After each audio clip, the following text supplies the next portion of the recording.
நம சிவாய. ஓம் ஓம் நம சிவாய. ஓடி ஓடி ஓடி ஓடி உட்கலந்த சோதியை நாடி நாடி நாடி நாடி நாட்களும் கழிந்து போய் வாடி வாடி வாடி வாடி மாண்டு போன மாந்தர்கள் கோடி கோடி கோடி கோடி எண்ணிறந்த கோடியே. ஓம் நம சிவாய. ஓம் ஓம் நம சிவாய. சித்தர்களில் முதன்மையானவரான சிவவாக்கியர் பாடிய மிகச்சிறந்த தத்துவ பாடல் இது.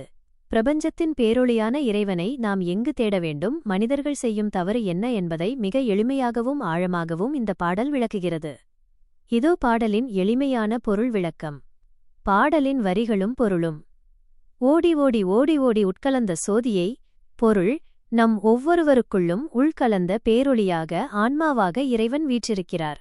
ஆனால் மனிதர்களாகிய நாம் அந்த உண்மையை அறியாமல் இறைவனை தேடி எங்கெங்கோ கண்ட கண்ட இடங்களுக்கும் கோயில்களுக்கும் ஓடிக்கொண்டே இருக்கிறோம்.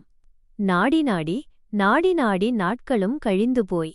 பொருள்: இறைவன் அங்கே இருக்கிறார், இங்கே இருக்கிறார் என்று வெளியுலகில் அவரை தேடி தேடி நாடி நாடி நம் வாழ்நாளின் பொன்னான நாட்கள் முழுவதையும் வீணாக கழித்து விடுகிறோம். வாடி வாடி வாடி வாடி மாண்டு போன மாந்தர்கள். பொருள்: அப்படி வெளியுலகில் தேடியும் இறைவனை காண முடியாமல், மன அமைதி இல்லாமல், ஏமாற்றமடைந்து, வாடி வதங்கி, இறுதியில் ஆன்ம ஞானம் பெறாமலேயே இறந்து போகும் மாண்டு போன மனிதர்கள் கோடி கோடி கோடி கோடி எண்ணிறந்த கோடியே. பொருள்: ஒருவரோ இருவரோ அல்ல, கோடிக்கணக்கான எண்ணி பார்க்க முடியாத அளவிலான மனிதர்கள் இப்படித்தான் வாழ்ந்து மடிகிறார்கள். பாடலின் மையக்கருத்து. தத்துவம்: இறைவன் உங்களுக்குள் இருக்கிறார். இறைவன் தூணிலும் இருப்பான், துரும்பிலும் இருப்பான். அதைவிட முக்கியமாக அவன் உங்களுக்குள் சோதி வடிவில் இருக்கிறான். வெளித்தேடல் வீண். காடு, மேடு, மலை, புண்ணிய ஸ்தலங்கள் என்று உடலை வருத்திக் கொண்டு வெளியுலகில் மட்டும் தேடுவதால் இறைவனை அடைய முடியாது. அகநோக்கு. தியானம்.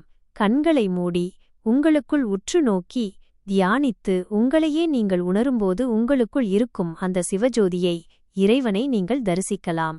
சுருக்கமாகச் சொன்னால், உன்னையே நீ அறிவாய், உனக்குள்ளே இறைவனைக் காண்பாய் என்பதே சிவவாக்கியர் நமக்கு கூறும் ஞான உபதேசம்.